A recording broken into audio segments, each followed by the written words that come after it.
अब ये 1939 और 1925 वो दो महत्वपूर्ण घटनाएं हैं। इसका हमारे देश में क्या असर हुआ है ये समझिए साहब। जैसे ही रसिया में साम्यवादियों की सरकार का गठन हुआ, यहां पर 1925 में सीपीआई की स्थापना हुई, कम्युनिस्ट पार्टी ऑफ इंडिया। अब ये जो समर्थक है इनको मैं पूछना चाहता हूं, रसिया में कम्युनिस्टों की सरकार बनी, उसी वक्त यहां सीपीआई बना, सीपीआई की स्थापना हुई, इसके बीच में कोई रिलेशनशिप है क्या? ये सोचने की बात है। रसिया की सरकार ने स्पॉन्सर कर दुनिया भर में कम्युनिस्ट पार्टी की रचना की, इसका एक हिस्सा हमारे यहां बना हुआ है। अब जिस पार्टी की नींव ही किसी दूसरे देश की प्रेरणा से गई है, वो हमारे देश का भला कैसे सोचेंगे? इन्होंने तो अंग्रेजों का भी समर्थन किया था। 1964 में कम्युनिस्ट पार्टी मार्क्सिस्ट बनी। ये भी समझने जैसा है कि सीपीआईएम क्यों बना।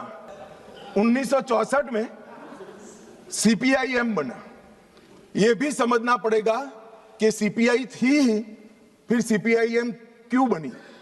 मान्यवर, 1964 में सोवियत रशिया और चीन के बीच में झगड़ा हुआ, तो दोनों साम्यवादी राष्ट्र के अंदर अलग अलग विचारधारा की साम्यवादी सरकारें आई।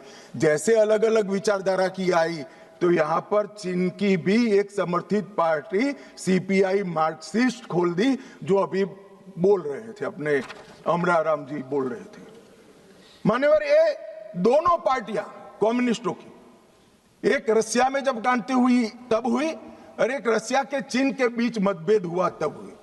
इसके बाद 69 में संसदीय राजनीति का विरोध करने के लिए, मेरी बात ध्यान से सभी लोग सुने, आपके माध्यम से मैं देश को भी कहना चाहता हूं, 1969 में सीपीआई एमएल मार्क्सिस्ट की स्थापना हुई।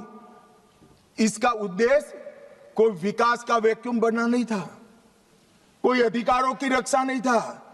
उसके संविधान में उद्देश्य था संसदीय राजनीति का विरोध कर सशस्त्र क्रांति करना, जो रसिया और चीन में कर चुके थे। मगर यहां राजाशाही नहीं बची थी, अंग्रेज यहां था नहीं, यहां संविधान से चलने वाली एक लोकतांत्रिक सरकार बन गई थी।